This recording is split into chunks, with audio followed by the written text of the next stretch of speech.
Hey, it's midnight. Let's play some basketball, sort of.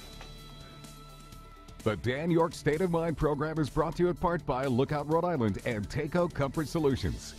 Actually, if you're watching this at 7:30, you just went, what? I forgot to pick up the babysitter. But, of course, this program airs twice a night, 7:30 and midnight. MyRI TV and Fox Providence. And for those of you who are unaware, as a new viewer, on Fridays, we actually record the program, don't tell anybody, on Thursday afternoon. So I always remind people on Fridays we're expecting some contemporary commentary from me that we'll do that on Monday and catch up. By the way, the executive director of the League of Cities and Towns in Rhode Island will be here Monday. He has a lot of nervousness, high anxiety on the part of municipal officials about the car tax reduction plan. So be aware that that's happening next week. Pleased to have you aboard. Thanks very much for tuning into the program. I have, in the past, had conversations with some folks in the community about the midnight basketball program here in the community, and it is flourishing, and it always needs some help.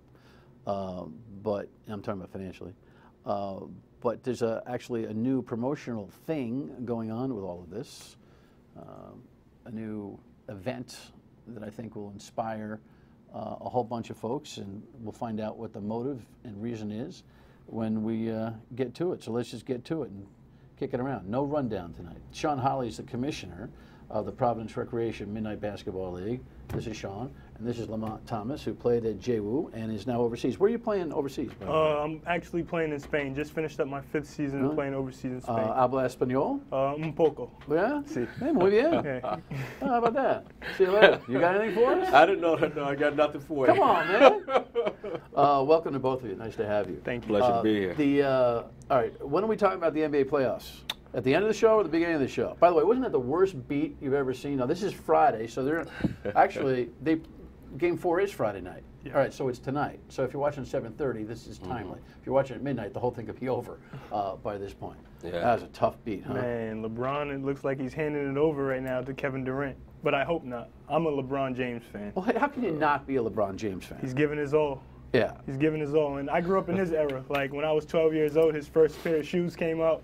And I got him. I was one of those guys in line. So just watching him develop, you know, and taking all the criticism so well, that's what I love about him. He goes out there and he fights, and he shows how dominant he is on the court. Including, and I think this all plays in, I mean, because it's role modeling in professional sports, and we always get all jammed up, right, trying to figure out who ought to be a role model, and then inevitably when we start to pin role model on an athlete, no matter what the sport, there's a likelihood they're going to let us down in some way, shape, or form because the human condition, unfortunately, that happens at times. Rears itself. But I think LeBron, especially a couple of weeks ago, when his home was vandalized, and the words that he offered, the calm that he articulated, I think was outstanding. Very mature, very professional.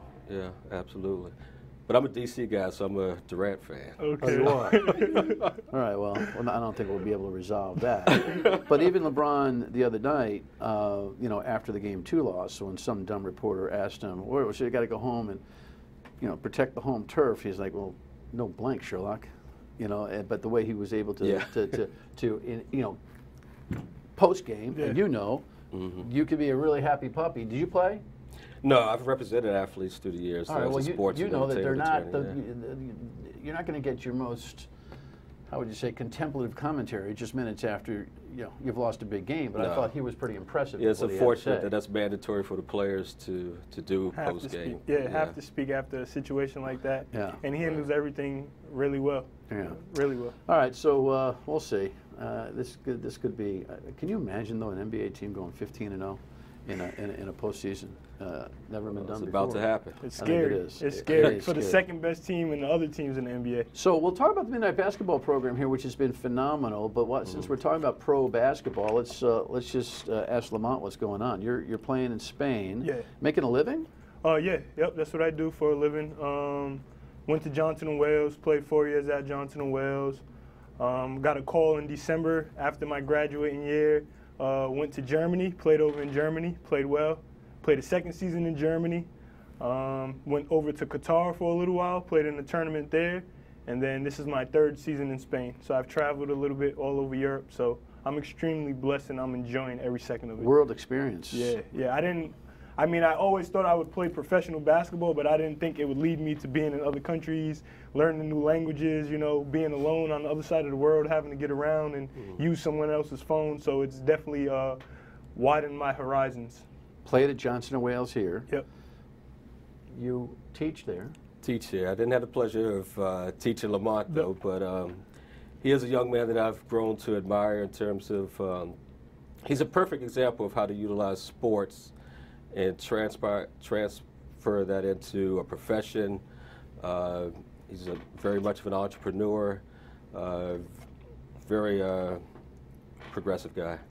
Which is part of the evidence by the project that we're going to talk about. Absolutely. Here. But tell me about your Johnson & Wales experience. You're a local kid? Yep. So I'm from Providence, South Providence to be exact. Played where?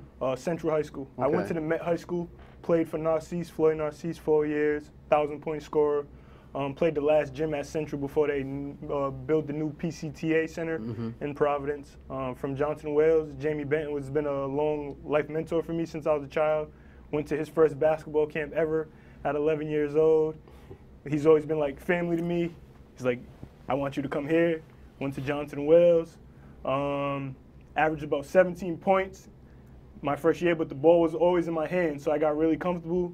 I lived down the street, so I lived literally in that Wildcat Center all 4 years, in the morning, after school, after study hall, and then ended up leading the NCAA in scoring 2 years in a row, my junior year and senior year, leading Johnson & Wales to a GNAC championship, the first one in, I believe, like 10 years or so, getting MVP, making Sports Illustrated, like, it came very fast, you know, but I put in a lot of work and I was ready and I'm prepared for it. So. Well, it's a good example, by the way, for those of you parents and athletes out there who are catching this, and if you don't, catch the show on foxprovidence.com. You can always reproduce this program virally and send it out to somebody. You know, young people who think they're going to make, you know, the D1 schools and all that kind of a thing sometimes get a little bit disappointed. I mean, Johnson & Wales it plays a very competitive athletic schedule across the board for everything that they do. I think between JW, Rick, Roger Williams, Salve, there are some athletes and some people that are growing in those 4 years that can do, you know, incredible things. Right. I see a lot of kids growing in the city, you know, and it's great ball to watch. Yeah, I remember everyone was, I want to play Division I, I want to play Division I. And after I went to Johnson & Wales, and now a lot of people reach out to me in the city, oh, I think I'm going to go to Johnson & Wales, or I think I'm going to stay local. And I reach out to the parents and stuff, and I tell them, the biggest thing for a player is that he plays. He enjoys it as a college experience. Don't go to a college, try out for a team, never make it, or go to a college and sit the bench. You want to play. You want to go somewhere where you're going to be able to enjoy and get your fullest experience in college. And you still have to work as hard. Yeah. But it's also important to make sure the education is there too as well, and that's one of the things that stresses that you have to prepare yourself for after your career. If you're fortunate to be an NBA player, you know, fine, but even the average NBA player doesn't get to play but a couple of years. So there's a need to have that education to fall back on. It's only a couple of years, huh? Right. But you're an agent. You're a sports agent. I have been in the past, yes, sports and entertainment agent, right. All right.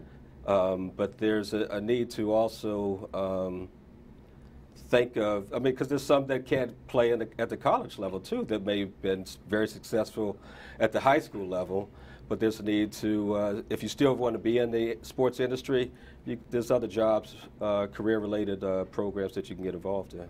Yeah, no doubt. So all in all, you maximized your experience. Yeah, I No did. doubt. Yep. Very well. And then I was actually an SEE student, sports entertainment and event management student at JWU. So I use that stuff while I'm away and while I'm playing basketball to do some of the stuff we're going to talk about today. All right. Well, that seems like a perfect segue, seems to me. When we come back, we'll talk about the project that he's working on. The show's taking care of itself. I love that. Stay with us.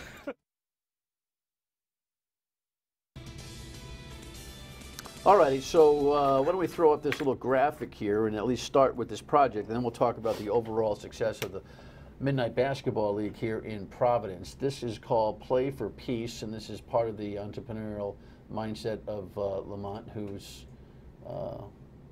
combining basketball and business here. You got a lot of good names on this thing. Now nobody can read that unless they got a 94-inch screen.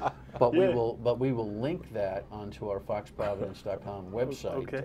I've seen a lot of the names. A lot of homegrown talent done good, huh? Yep. Yeah. What's this project all about? Pretty much just using my network of people I know. You know, a lot of guys play overseas and they don't get to come home and play in the summer. So I try to put something together where the pros can inspire the youth.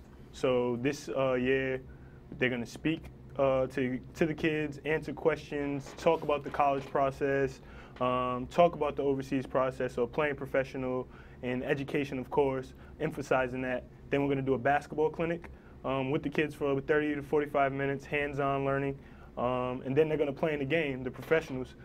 I know a lot of kids look up to Ricky Lito. A lot of guys don't get to see me play, so we want to come home in the summer and put together an inspirational game. And one big thing Where's Ricky Lito now? He just finished the playoffs in Spain. He was What playing did he in do? Turkey. 1 year? Was he 1 year at PC? 1 year. He didn't actually play, He didn't but he went to play. school there for 1 year. Yeah. Right. What Yeah. happened there? I forget. He got hurt, and then he went, I don't remember. I don't know. Red flag. NCAA. Whatever. You know what? Yeah. Oh, okay. Whatever. Well, yeah, due to NCAA reasoning, he couldn't play for that first year. All right. Yeah. And I mean, he's one of those mega talents. Yeah, mega. Right. NBA superstar. Like, he can score with the best of them. You know. And where's he again? He just finished the playoffs in Spain, but he played in Turkey this season in the top Okay. league in Turkey. So so who else? Do some name dropping here. So Jeff Xavier, Rakim Sanders is usually there. He hasn't played yet. I'm working on hopefully Marshawn Brooks. Delroy James has played in the game before. A Ram. Yep. Shane DeRosa, Bristol Community College, Cape Verdean national team. Great guy, too. Great kid. Got some guys from Boston coming down, Connecticut. Raheem Singleton, he played for the Maine Red Claws NBA D-League team before. Just finished in Australia. A bunch of guys. Tyrone Narrett, he was just my teammate in Spain. Played at Oregon, CCRI. We played together on the team just now. So guys have been all over. It's probably 30 or 40 countries combined. Vincent Consuls has played in the game before. Another Fryer. Yeah, so, I mean, it's just grown. And the first year was called Play for Peace. This year is called Play for Peace Tour because we're doing it in Boston this year at Emmanuel College on July 17th, and then also working on Chicago and Hartford, Connecticut as well. Oh, to good for hopefully you. happen by the end of the summer. All right. And the local date is when? June 24th at Times 2 Academy, Okay. 5:30 p.m., 50 Fillmore Street in Providence. And we have an Instagram page, Play 4 Peace Tour. All right. Yep. All that info will be on the website at Fox Providence. All these guys that are playing overseas. It's a fascinating world. This is the professional sports world and the pyramid, you know, to get to the top. Yeah. Just because you're not at the tippy top, you know, one of the, 12 or 15 guys on the roster in the NBA around that league, doesn't mean you don't have a skill set that is teachable, transferable, and a success story in and of itself. I mean, you know, playing professionally anywhere is a hell of an accomplishment. Yeah. Absolutely. Right? And a lot of guys don't realize you can make a nice living playing overseas, Yeah. and it's a great experience, too, as well. Yeah. For example, traveling, the reason for this event is because I'm away 9 months out of the year alone, spending a lot of time alone. I practice twice a day, but I'm free with a bunch of time on my hands. So I figured, let me put my degree to use and put something together that can, you know, change the community and bring people together. What is your perspective on the world? How's it changed based on you being overseas most of your calendar year? The world, or Just life in general and the world itself. I mean, Europe's I know much you're in the more- gym a lot, but Yeah. you got to be paying a lot of attention to world affairs and getting pretty smart about what's going on from one country to the next. I mean, people all have perceptions, you know, on different people, and I just hope everyone's living the right way and trying. That's all I can really speak on that part. That's the first time you sound like a politician on this show. What did he I'm mean not by quite that? sure what he meant by What that. did he mean by that? What was that? He's playing it safe. Yeah. Yeah, what was that? I don't follow politics much or the world. I mean, traveling the world and people, the American dream, you know, like when you're in Europe, people don't chase money how you do in the States all day around. Don't go crazy. That's my perception. That's how I see it. They're lower key. Much more relaxed about things and just enjoying whatever they have. That's that's what I see. And then I come home and it's like The rat race. sleeping 4 hours, running around crazy, trying to get things done. So But you get a chance to share that message with some of the younger folks too, don't you? Yeah. Which is that message being? Well, just different ways of life, or maybe a better way to live your life. Yeah, balancing. Definitely balancing. Yeah. You know. Well, I picked that up just being on vacation in Europe. I've picked up a much more tranquilo. Yeah, accepting pace Yeah, of the way yeah, things go. Yeah. And you definitely dramatically see the difference when you come back. For sure. Right when you land, when that the airplane, when they say you can unbutton your seatbelt, people are trying to run off that plane in the States, you know. What's the long-term goal when you're done playing? You gonna come back here and live, or are we gonna lose you? I mean, I'm just trying to build my brand right now. I've done basketball camps in Spain, I've done them in Germany, and people love them. So I'm just building the brand. Maybe Play for Peace will be in Spain one day or something like that. I want to open a gym eventually in Providence, somewhere where kids can work on their game 24/7. I was one of those kids who was always in the gym, and I want to be able to offer something like that, possibly coach one day, but definitely just innovative entrepreneurship and stuff like that along those lines. And some of those same motives, I think, are in place with the Midnight Basketball League itself, and we'll talk about that when we come back. Stay with us.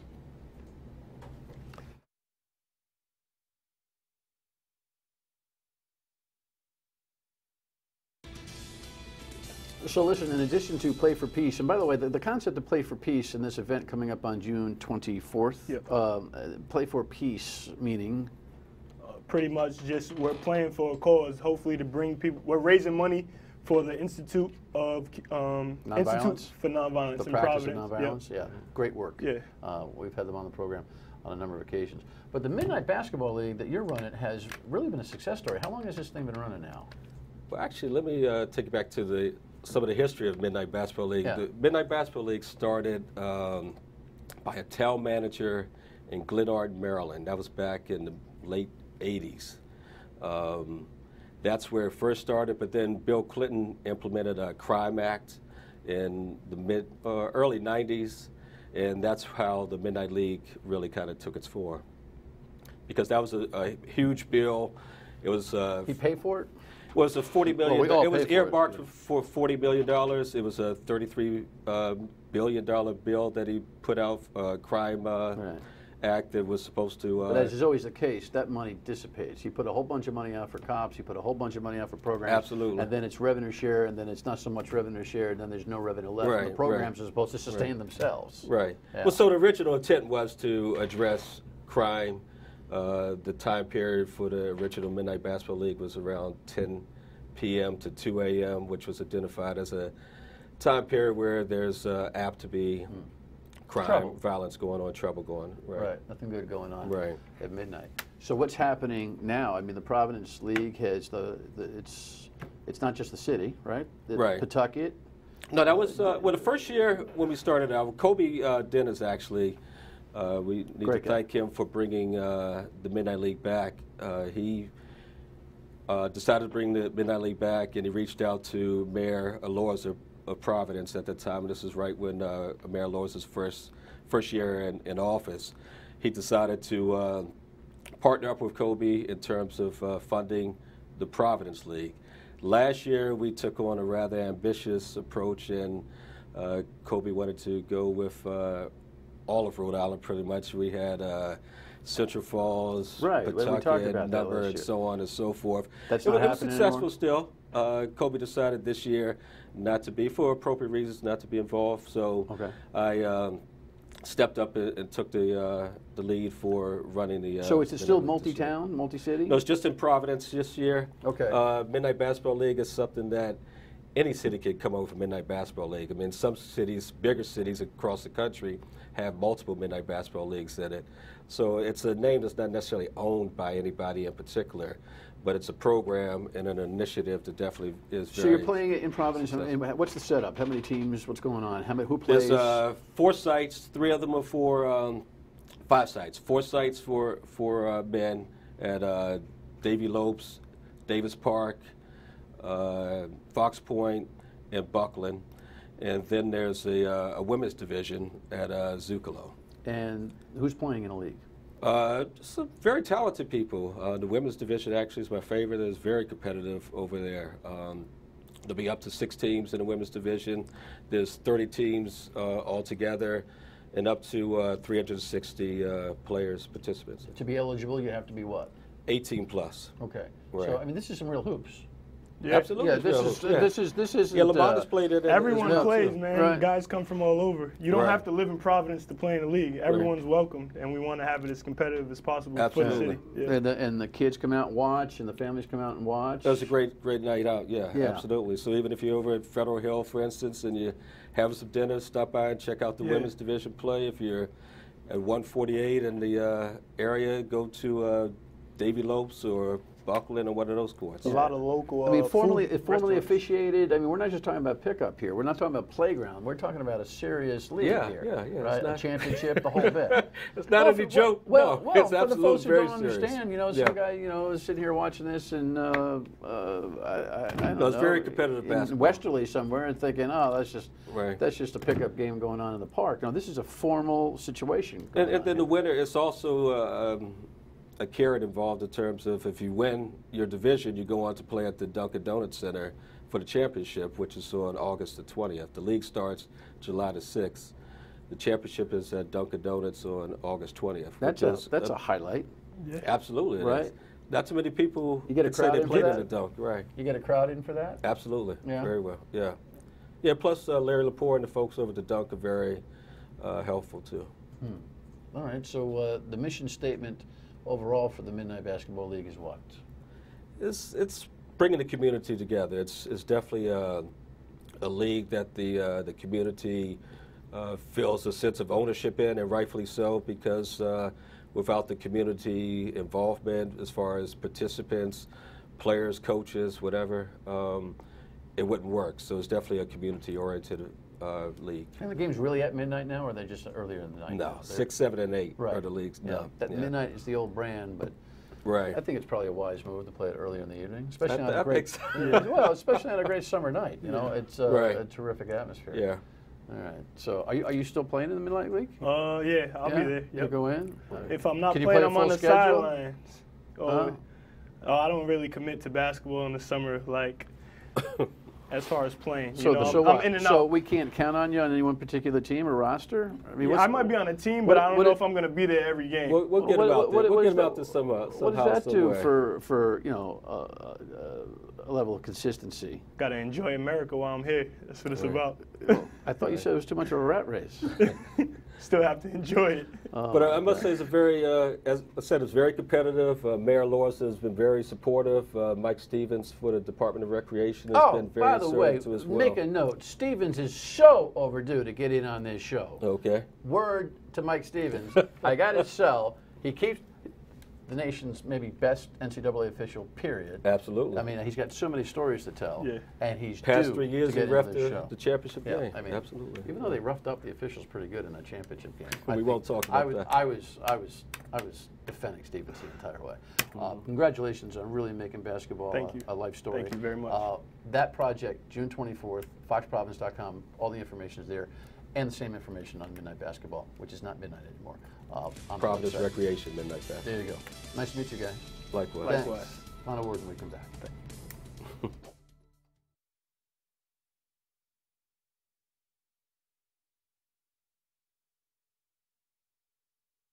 Okay. Oh, you caught me. I was just stretching a little bit. I feel I feel better. I'm ready for the weekend. We'll see you next well, a couple of days on Monday night. We'll talk to the executive director of the League of Cities and Towns and their challenges with implementing a potential reduction of the car tax. And of course, we'll start the week at 3 o'clock on WPRO. Thanks for watching. I'm stretching. Good night.